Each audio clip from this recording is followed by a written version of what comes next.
Bonsoir, bienvenue sur la Libre Antenne, comme tous les soirs, 21h minuit sur metatv.org, c'est la saison 2. Et dans quelques instants, tout à l'heure, on va accueillir avec nous Rocksucker.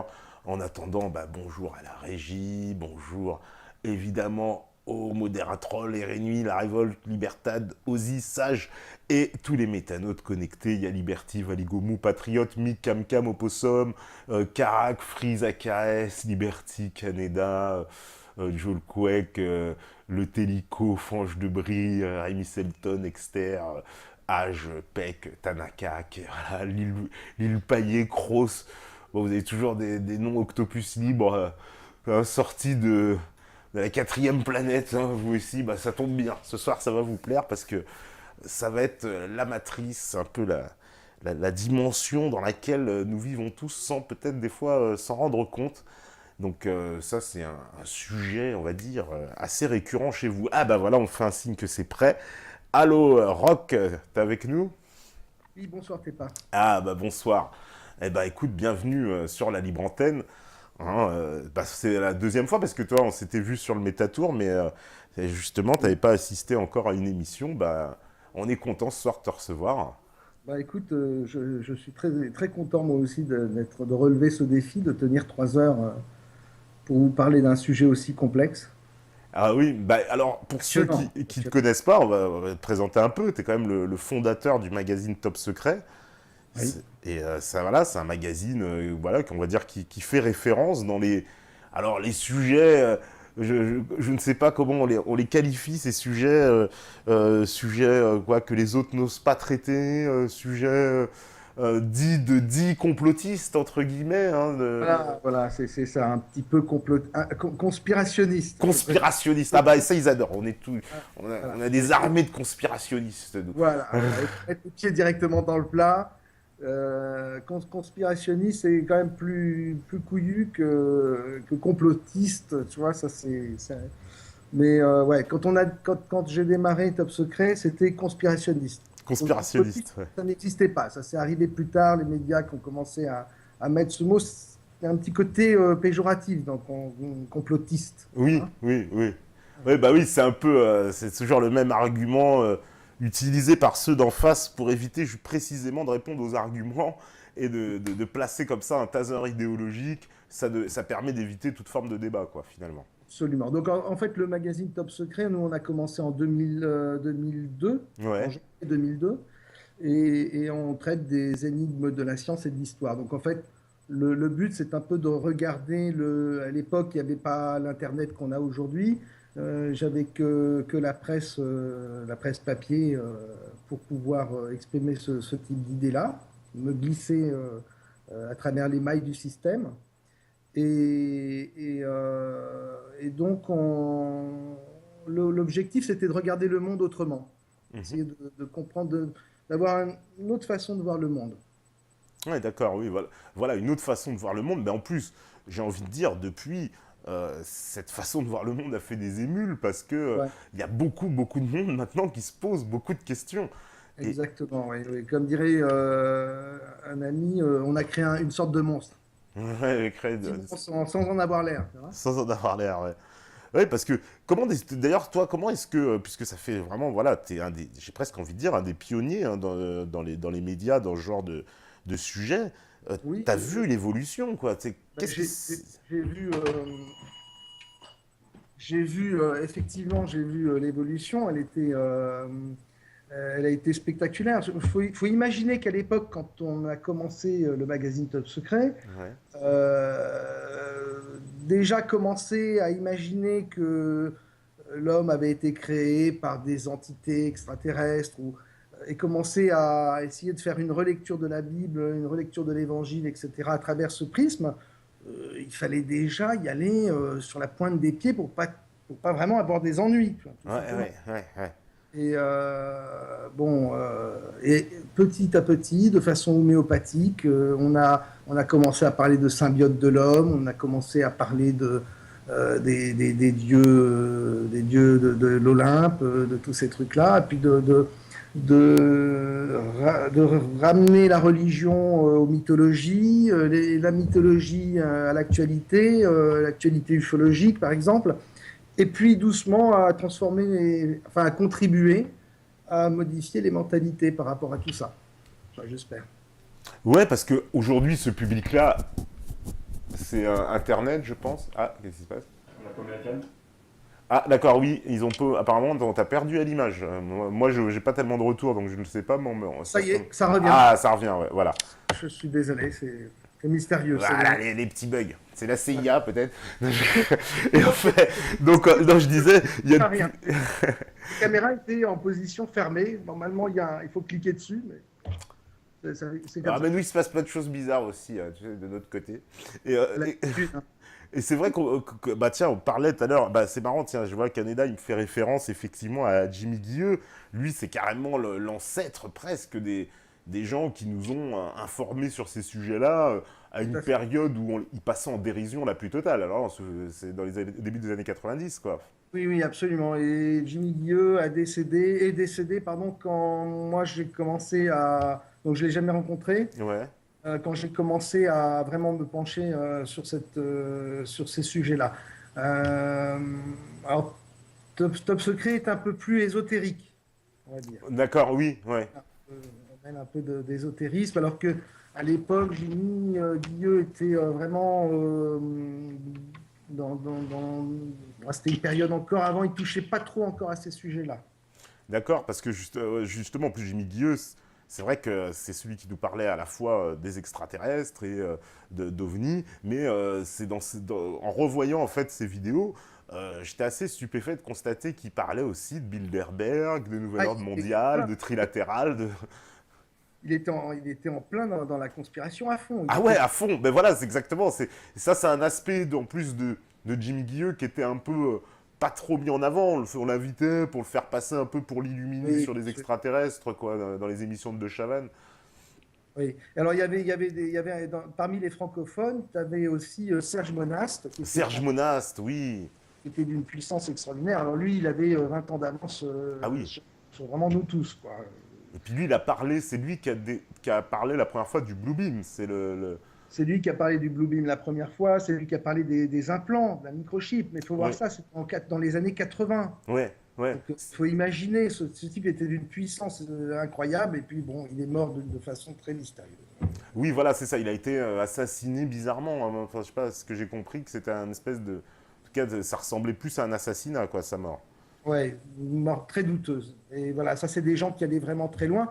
Nous, avec Top Secret, vraiment au point où on commençait notre histoire, le cheminement et ce qu'on voulait faire, le but, c'était vraiment d'avancer pièce de puzzle par pièce de puzzle de façon homéopathique. Ouais. Oui, parce que, bon, de toute façon, là où on allait aller, on savait qu'à l'époque, personne n'aurait pu nous suivre. Et aujourd'hui, est-ce que c'est pas justement un peu plus facile quand même d'aller sur ces thématiques-là qu'à l'époque? Ah ben, évidemment, Ouais, là, je te dis, on ouais, a, à force d'enfoncer mm, des portes, d'enfoncer des portes, d'enfoncer des portes, oui, ça devient beaucoup, beaucoup, beaucoup plus facile. Puis Internet a libéré la parole, hein. ouais, ouais. Donc, mais bon, après, il faut essayer de rester cohérent, parce que le souci d'Internet, c'est qu'il y a énormément de choses. Puis Internet, ça devient plus qu'une pieuvre. Et ce que remarquent certains psychologues, c'est que l'Internet commence à devenir une sorte de cerveau gigantesque, quoi, et qui se substitue au cerveau de l'internaute. C'est-à-dire que l'internaute découvre des textes, enfin, commence Mhm. à découvrir des idées, des choses comme ça. Mais le vrai cerveau, c'est Internet. Et tout ce qu'il lit, il le met au même niveau. Et ça peut être aussi un souci qu'on pourra Ah bah qu'on pourra aborder. étudier un jour, pas ce soir, Ouais. oui, parce que finalement, ça nivelle tout au même niveau. Et puis, bah, là, le discernement disparaît un petit peu. D'accord. Ouais, ouais. Alors ces sujets-là qui sont, alors c'est vrai que c'est les sujets, comme j'ai Euh, l'habitude de dire un peu, on marche comment dire, sur j'ai envie de dire sur des terrains glissants, des terrains mouvants en pleine montagne, hein, puisque ce sont les sujets casse-gueule, qui font toujours, voilà, il y a toujours, on va dire, une espèce de halo suspect autour de dès qu'on aborde ces thématiques-là. On a dû. Pourquoi il y a cette avant qu'on rentre vraiment dans le sujet, mais pourquoi il y a cette, selon toi, cette espèce de, bah alors je sais pas, c'est quoi, c'est le formatage à cause de la société, c'est une méfiance naturelle, c'est plutôt quoi nos préceptes religieux qui font qu'on n'arrive pas à parler sereinement de ces sujets-là sur la table immédiatement, ça provoque des passions, des questions. Voilà, je disais, quelqu'un qui disait, oui, est-ce que vous pensez pas que ça décrédibilise le mouvement dissident, etc. Oui, c'est ça. Euh, ouais, ouais. Alors, moi, je ne sais pas pourquoi il y a ce genre de réaction. Alors qu'en réalité, finalement, ça pourrait être deux choses très différentes et très complémentaires.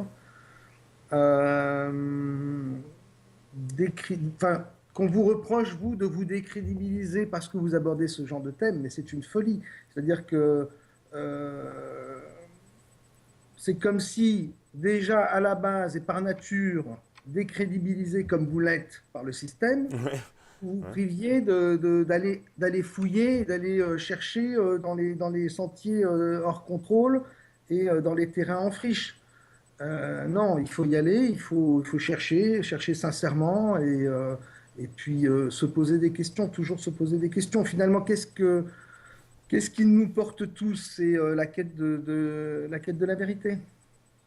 Ouais, tout à fait, c'est ça. C'est le moteur de tout ça, en fait, c'est une grande curiosité, quoi. Et une sincérité, Absolument. un peu aussi. Alors, la dissidence, il y en a plusieurs. Il y a moi, Ouais. je ne me sens pas du tout dissident, je me sens Mm. résistant. Ah ouais, bah moi aussi. Voilà. Et alors, il y a plusieurs types de résistance. Il y a des résistances politiques, etc. Moi, c'est des domaines que je ne connais pas. Je n'ai pas de compétences là-dedans. Je préfère, enfin, c'est plus mon domaine, d'aller chercher la vérité dans des sujets justement qui sont hautement sulfureux, qui sont la religion, par exemple. Ouais, C'est ouais. de faire comprendre aux gens, enfin, d'ouvrir les yeux à certaines personnes, de leur expliquer, par exemple, que les religions sont peut-être un peu trop dans le dogme, hein, et qu'aujourd'hui, l'humanité a plutôt besoin d'amour que de dogme, et que les religions manquent pas mal d'amour, surtout on le voit constamment. Malgré le discours, en fait, elle s'appuie surtout sur le dogme, et que après, la véritable révolution, celle qui est vraiment viable, c'est peut-être pas une révolution sociale, qui est une révolution extérieure qui s'attaque aux structures de la société, mais peut-être plutôt une révolution intérieure qui passe par l'amour, Mhm. par le Christ, ou quels que soient les mots que les gens peuvent utiliser, et qui va, elle, passer par une mutation, par une transformation au niveau de l'ADN, au niveau des fibres nerveuses, au niveau des organes, etc. Ouais. Peut-être que la vraie révolution, elle est là. Alors, c'est deux concepts qui s'opposent et qui sont complémentaires, finalement. Euh, Moi, je pense que tous ces sujets-là méritent d'être étudiés, et les personnes qui travaillent sur tous ces sujets-là doivent se respecter.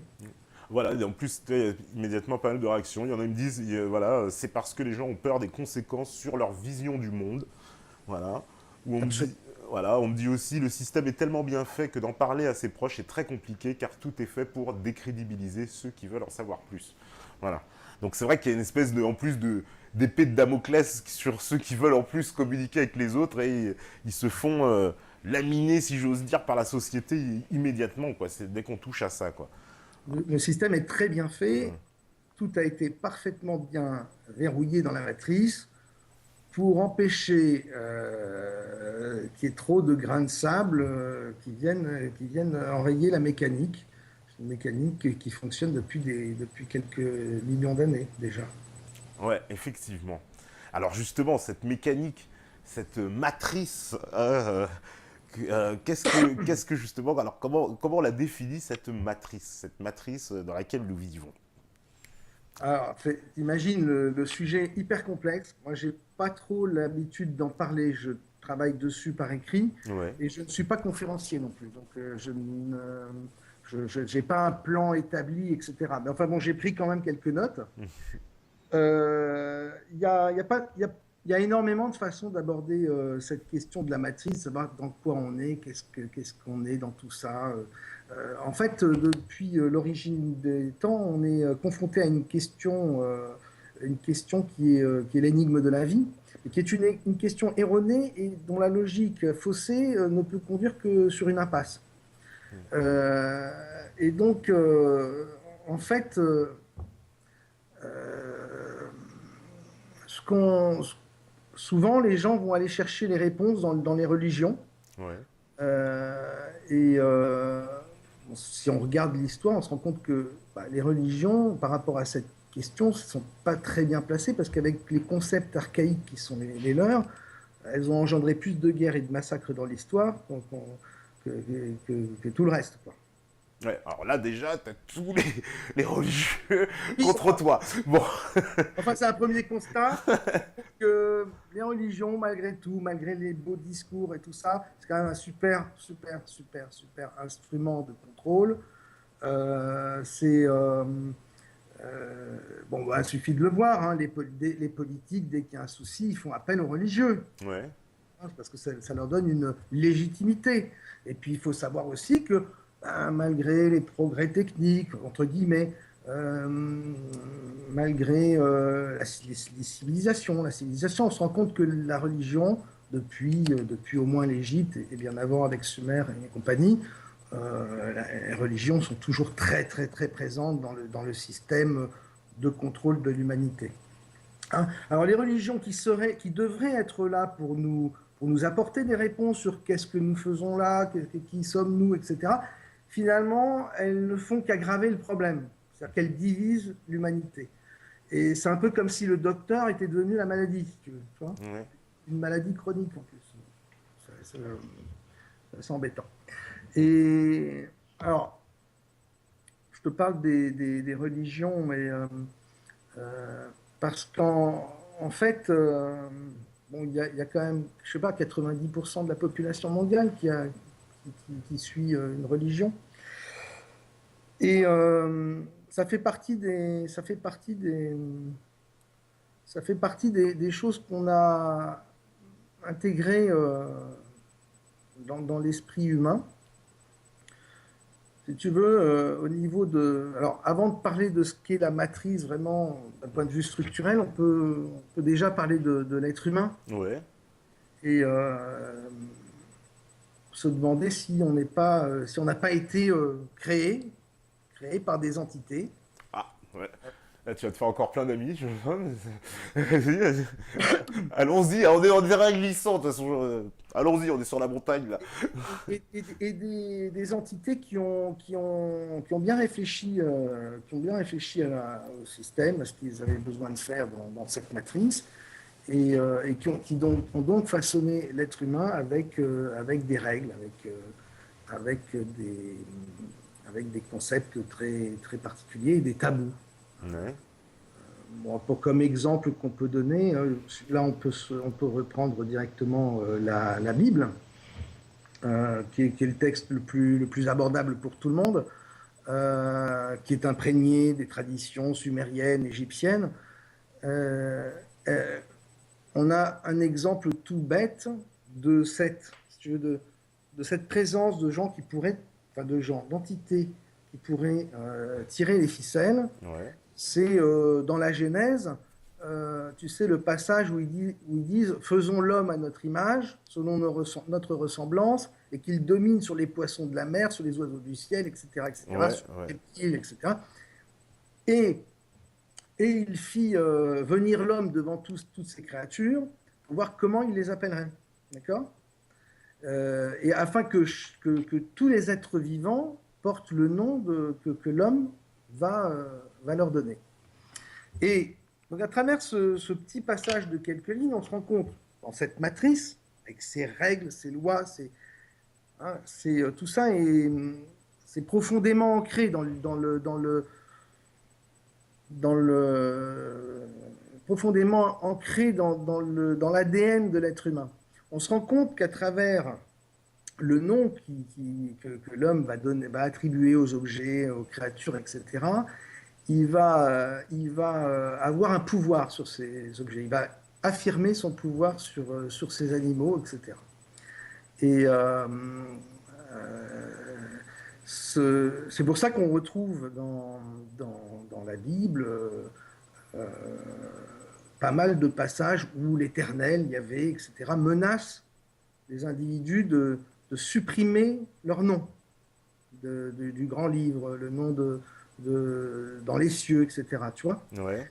il y a, il y a, il y a vraiment eu une volonté euh, de possession, de prise de pouvoir par l'humanité, c'est-à-dire que l'humanité est considérée comme un gardien, hein, dans la Bible, si tu le lis, c'est le gars qui va garder le jardin, qui va s'occuper du jardin à la place des dieux, Ouais. et il va leur donner, il va donner à tout ce qui l'entoure des noms. Et effectivement, on donne des noms à tout ce qui nous entoure, mais en même temps, on se rend compte qu'il y a trois éléments assez curieux qui n'ont justement pas de nom. C'est la planète Terre, la Lune, la planète Terre qui est une Terre, la Lune qui est une Lune, et puis le Soleil. Et c'est comme si ceux qui avaient créé l'homme, avec ses codes, avec ses lois de la matrice, avaient, si tu veux, exclu du contrôle de l'humanité la Terre, dont ils auraient le contrôle, c'est-à-dire les créateurs, Ouais. Ouais. la Lune, et puis le Soleil, pour différentes raisons, c'est-à-dire différentes raisons qu'on pourra éventuellement aborder, mais ça Et nous lance. c'est-à-dire, comme quand tu dis, elles n'ont pas de nom, je comprends pas, puisqu'ils ont un nom. C'est-à-dire, je comprends pas que tu dis, ces trois choses-là n'ont pas de nom. Ouais, ouais. J'ai pas. Elles ont. La Terre, c'est une Terre, Oui. comme planète tellurique. C'est une Ouais. Terre. D'accord. La Lune,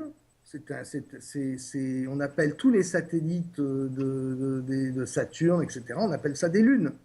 Ah, d'accord. Ah oui, d'accord. Ok. Et le Soleil, c'est le Soleil. Comme D'accord. toutes les étoiles qu'on voit dans le ciel sont des soleils. D'accord. Ok, dans ce sens-là. D'accord. Ils n'ont pas un nom particulier. On D'accord. a, on a si tu veux, privé l'homme de la connaissance des trois éléments qui avaient le plus d'importance finalement sur son existence et le plus d'influence sur son existence, parce que on sait bien que le Soleil a une influence sur nous considérable, et la Lune, n'en parlons pas. Ouais. Et là-dessus, on est exclu de tout contrôle. Si tu veux. Alors c'est un petit exemple, c'est une petite anecdote, mais qui montre qu'il y a vraiment plein de petites bizarreries comme ça chez l'homme, parce qu'on appelle par contre, en revanche, n'importe quelle étoile au fin fond de l'univers, on va avoir un nom. C'est un nom avec des chiffres, si tu veux, mais il y aura un nom. Par contre, nous, on n'a pas le droit d'avoir un pouvoir sur la Terre, sur notre Lune et sur notre Soleil. Ouais. Ah bon. Ouais, mais c'est en français, mais dans les autres, il y a pas dans les autres civilisations non plus. On donne pas un nom particulier à la Lune, au Soleil, à la Terre. Non, chez les Indiens d'Amérique ou je sais pas. Hein, Dans le passé, Ah, dans le passé, c'est certain. passé, Ouais. dans un autre temps, à une autre époque, peut-être même avant même que l'humanité n'existe, ces astres-là avaient un nom particulier. Ouais. Et la Terre a eu plusieurs noms, Gaïa. Gaïa, voilà, j'ai entendu ça souvent. Ouais. Mais c'était du temps, c'était un autre temps, c'était une autre époque. Enfin bon, franchement, ça reste un détail. Je prenais ce détail-là parce que pour moi, c'est dû à la programmation de l'humanité qui a subi au moment de sa création toutes sortes qui a eu plein de règles, plein de lois contraignantes et plein de conditionnements. Notamment comme conditionnement, c'est d'adorer les dieux, hein, de ne pas pouvoir blasphémer, de pas, etc., etc. Ça fait partie des choses qui sont implantées chez le robot humain. Ouais. Alors immédiatement, il y a des levées de boucliers, t'imagines bien, sur le chat, il y a des tas de réactions, parce qu'ils disent, bah c'est pas Dieu qui est méchant, c'est les humains, ce sont... Ah, ça te fait rire. Parce que voilà, je lis beaucoup de réactions dans ce sens-là. Voilà, c'est pas parce que, en fait, ce sont pas les religions. Voilà, par exemple, je lis, ce ne sont pas les religions qui ont amené les guerres. Au pire, elles servent de prétexte. Quelques hommes en sont à l'origine. La religion dit de ne pas tuer, etc., etc. Donc voilà, il y a Oui, énormément de réactions dans ce sens-là. oui, alors si on reste dans le principe de ces réflexions-là, si les religions ne disent pas de tuer, que c'est l'homme qui tue, etc., au nom des religions, que c'est un prétexte, on peut aussi se dire que les religions sont éminemment humaines. À la limite, on ne voit même pas quel est le lien entre Dieu et les religions. Si on va loin, c'est quand même les religions sont quand même des organisations humaines avant toute chose. Hein. Oui. Avant tout, mais alors, c'est ça. Alors, tout de suite, tout le monde, il y a aussi plein de réactions. Me dit, bah alors, qui nous a créés? D'où venons-nous alors? C'est la question, quoi. Parce que la plupart des gens pensent, enfin, là, en l'occurrence, sur le chat, mais beaucoup de nos métanotes pensent qu'il y a une origine divine, en tout cas en l'homme, que ça ne peut être que l'œuvre de Dieu. D'accord. Alors, euh, bon, pour moi, l'homme a, l'homme a été créé par des faux dieux. Des faux dieux, ou on pourrait les appeler des profanateurs de monde. Alors ces faux dieux se sont arrangés pour que l'homme soit pas trop stupide, mais pas trop intelligent, qu'il soit pas trop fragile ni trop résistant et qu'il soit doté d'une espérance de vie limitée. Parce que le plus important à leurs yeux, c'était de maintenir, de maintenir l'homme dans l'ignorance de sa condition. Parce que cette ignorance a l'avantage d'optimiser son efficacité, son rendement, et puis en même temps d'exacerber jusqu'au fanatisme sa vénération à l'égard des dieux, justement. Et en plus, autre avantage, c'est constatant la situation, sa situation unique dans la création au niveau de l'animal, du règne animal, l'homme il s'imagine qu'il est un être supérieur, un élu. Oui. Bah, c'est un peu ce qui est indiqué, un peu, c'est vrai, en substance, Voilà. dans beaucoup de religions, bah, l'homme, voilà, est un peu, enfin, Dieu est au-dessus, puis l'homme, il est un peu là pour gouverner, quoi. Alors qu'en réalité, c'est tout à fait le contraire. On est, l'homme, au niveau de son comportement et puis même de son existence de prédateur, on se rend compte qu'il est en dessous dans le règne animal, bien en dessous de pas mal d'animaux. Ouais. Ouais. Donc, bon. Après, imaginez que le monde dans la matrice, cette matrice, moi j'appelle la matrice artificielle, Ouais. parce que je nie pas l'existence de quelque chose d'harmonieux, que j'appelle par contre en contradiction la matrice originelle. Euh, on se rend compte que cette matrice artificielle, le monde dans lequel nous vivons, c'est pas une bénédiction d'y vivre, d'y évoluer, avec la conscience qui nous a été dotée. C'est-à-dire que c'est une conscience de notre faim, de notre misère. Euh, c'est c'est un monde de prédation, un monde de putréfaction, etc., etc. Moi, je trouve que pour une création euh, d'un Dieu parfait, c'est pas terrible. Alors, si on nous dit que c'est pour que l'âme évolue, pour que l'âme puisse vraiment faire son expérience, évoluer au fil des ans, oui, moi, je n'ai pas vu que on prônait dans l'éducation des enfants, par exemple, le fait de foutre sur la gueule du gamin toute la journée pour qu'il évolue et qu'il grandisse. Quoi. Je suis pas sûr que ce soit très bon. Ouais. Ouais, entre autres, oui. Ouais. Donc, c'est-à-dire que si on sort de notre conditionnement, si on commence à réfléchir autrement, si on regarde froidement la situation, on se retrouve dans un monde magnifique, superbe, splendide, un monde avec des beautés extraordinaires, au niveau de la nature, des choses magnifiques, et puis euh, on nous dit, voilà, tu vis au milieu de ce truc-là, mais demain, c'est fini. Et bah, je sais pas, il y a quelque chose de l'ordre de la torture là-dedans. Et puis, on se rend compte surtout que, vu l'histoire de l'humanité, franchement, c'est pas terrible. Bah, voilà, donc dans l'histoire de l'humanité, bon, c'est vrai que Il y a, il y a- Alors, est-ce qu'il y a quoi? Il y a Donc, quand même plutôt pas que des de moments de dire, gloire à un moment donné, non? moi j'ai trop de respect pour Dieu, et plutôt que de dire Dieu c'est putain, il s'est planté, mais que, lamentablement, je préfère imaginer que la création telle que celle dans laquelle nous vivons, qui est une création de prédation, de putréfaction, encore une fois, tout est voué à la putréfaction. Hein. C'est Chronos qui mange ses enfants pour se nourrir, pour vivre. Je préfère imaginer que ce monde-là est une copie de la matrice originelle qui a été conçue par des entités que j'appelle les archontes, par exemple, qu'on peut appeler différemment, qui ont été à un moment les titans, qui sont devenus la monade, et que ces entités-là ont créé le monde dans lequel nous sommes. En, en, en, en quittant la création originelle. C'est-à-dire, et ces entités-là, elles vivent dans notre dimension? C'est ça que j'ai du mal à comprendre. C'est quoi? C'est des entités extraterrestres venues d'ailleurs, venues quoi, d'une autre planète? Enfin, on va prendre carrément bah, la thèse de Zecharia Sitchin, Nibiru, avec les Anunnaki et on va dire la fameuse histoire, mais qui est décrite aussi par Anton Parks sur comment dire, la transformation en fait génétique d'une race, on va dire, mi-homme, mi-animal qui était sur Terre, qui sera un peu nos ancêtres limite singes, à qui on a donné l'évolution, la conscience, l'intelligence, avec, comme tu le dis, sans trop la donner, sans trop, voilà. C'est ce que disent ces gens-là. C'est un peu ça que tu nous dis là?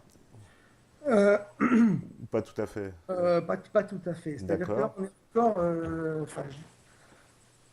on est encore dans une vision très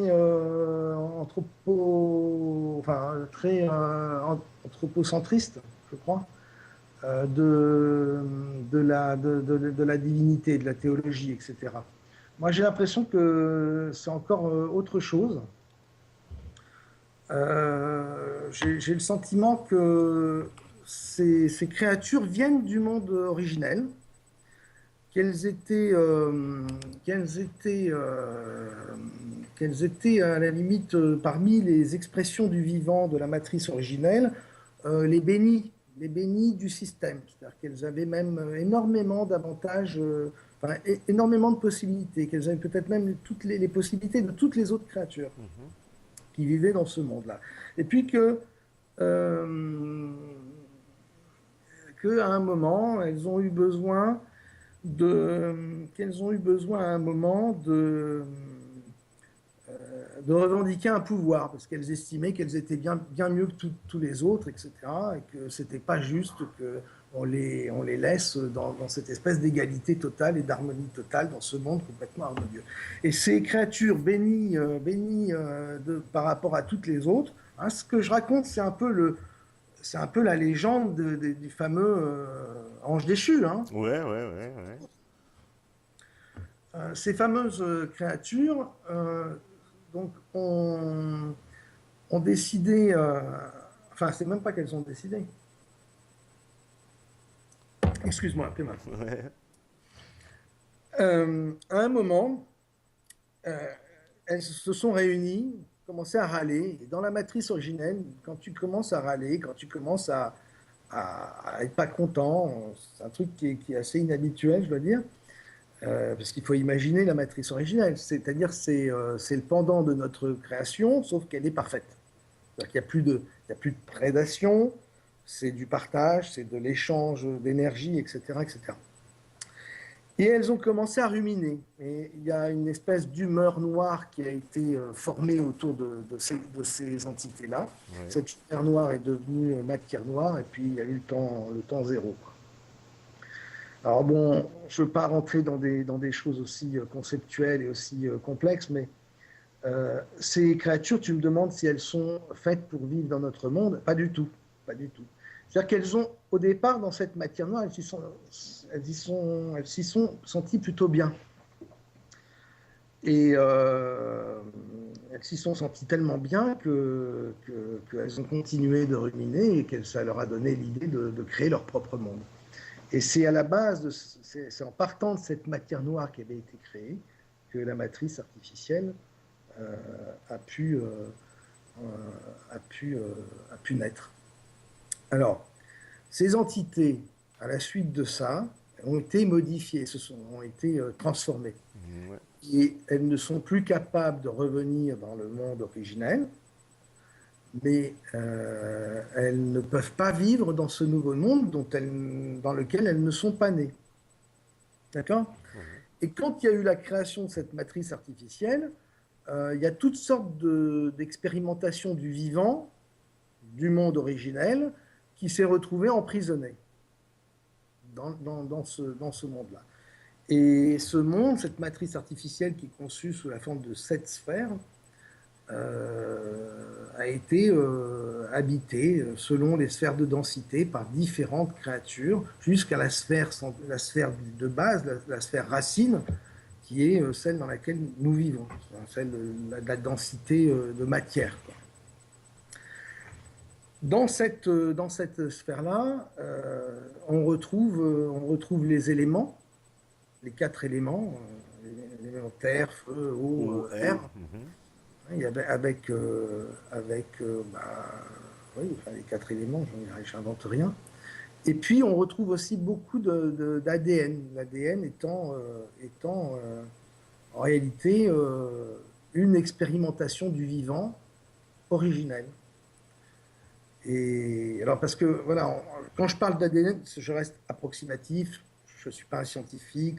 Après il y a l'ARN, etc., etc. Je ne rentre pas dans ces considérations-là. Mais au niveau de l'ADN, tu as quelque chose de l'ordre du vivant qui a su s'adapter à la matrice artificielle et qui a su vivre dans cette densité-là et, qui a su continuer à faire ce qu'elle faisait depuis toujours, c'est-à-dire à expérimenter la vie. Mhm. Simplement, pour s'adapter, au lieu que ce soit un échange d'énergie, là, c'est pas possible dans notre dimension. Elle a, elle, a, elle a eu, dans son adaptation, elle a imaginé la reproduction, elle a imaginé de se nourrir de l'énergie d'autres créatures. Et puis, on se rend compte que c'est tellement bien fait, c'est tellement bien adapté que, en réalité, l'homme tout puissant qu'il se croit, tout béni des dieux qu'il se croit, scientifiquement, si on regarde l'humanité, on se rend compte que euh, si on regarde même la nature et le monde animal, on se rend compte que seul est privilégié l'ADN. Et qu'une fois qu'une créature n'est plus en mesure de procréer, dans la nature, elle disparaît rapidement. Et l'homme, comme tous les autres animaux, sont favorisés tant qu'ils peuvent procréer, c'est-à-dire tant qu'ils peuvent apporter de l'immortalité à l'ADN, l'ADN étant un. D'accord. Peut-être je rentre un peu dans des concepts un peu compliqués, mais Non, non, non, non, non. Et donc, alors, l'ADN, c'est intéressant ce que tu dis. Ça voudrait dire que. Mais l'homme, quand même, il vit, allez, en gros, aujourd'hui, on va dire quoi, 80 ans. Mais bon, l'homme masculin peut procréer, mais la femme, elle, ça s'arrête quand même. mais tu vois bien qu'une fois qu'on ne peut plus procréer, la nature semble se désintéresser de nous. Ouais. Bon. Ouais, ouais. C'est triste parce que nous, on aimerait bien vivre plus longtemps. Et puis, il y a, hein, je parlais tout à l'heure de la création de l'homme, la création de l'homme avec une espérance de vie limitée. Ça aussi, c'est écrit dans la Bible, la limitation de la vie humaine à 120 ans. Puis au-delà, boum, c'est comme si tu créais un robot et que le robot, tu lui donnais une date de péremption. C'est la même chose. Est-ce qu'un père ferait ça à son fils? C'est-à-dire, il y a un moment, il faut regarder froidement la situation. Est-ce que toutes les horreurs qu'on voit dans ce monde, est-ce que vraiment un père ferait ça à son enfant? Et pour quelle raison? Pour le faire évoluer, pour le faire grandir? Non. C'est là où il faut vraiment se regarder froidement et se dire qu'il va falloir peut-être entrer en résistance.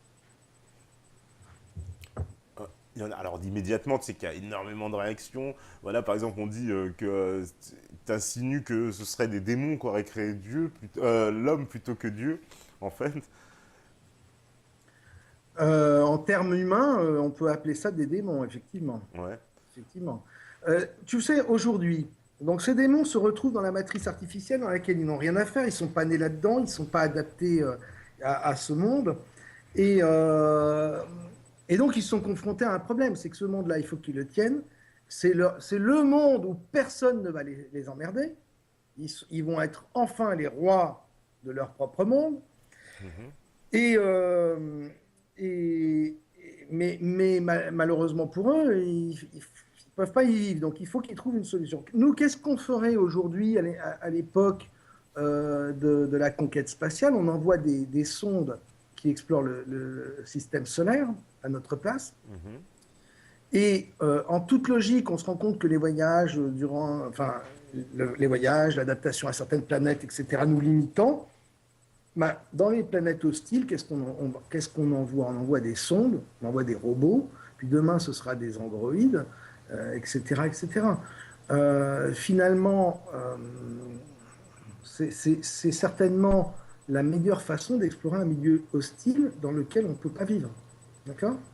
Ouais. Et si on avait demain la possibilité ultime développement de la conquête spatiale, de concevoir et d'envoyer dans l'espace des cyborgs qui seraient conçus à notre image, mais c'est exactement ce qu'on ferait. D'accord? Ouais, ouais, tout à fait, oui, ça se tient. Mhm.